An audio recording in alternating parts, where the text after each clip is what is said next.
آخرین شعر تو چقدر زیبا بود.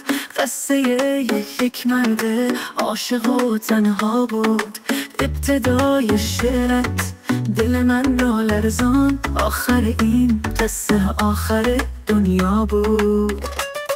چقدر از شعرت شعله ور شده چشمم، در دل هر بیتت آتشی در پا بود. قطره هم در پیشت آسمان آبی، شعر زیبای تو به یقین دریا بود.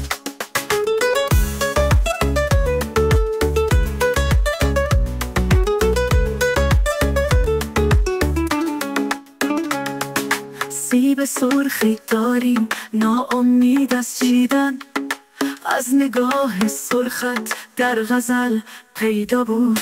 زاده خورشیدی من ولی شب گردم، روز میلاد من چله سرما بود.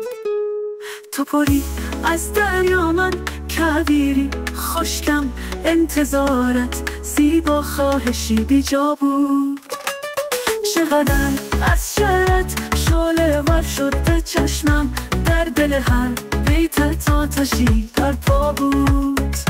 قطره هم در پیشت آسمان آبی، شعر زیبای تو به یقین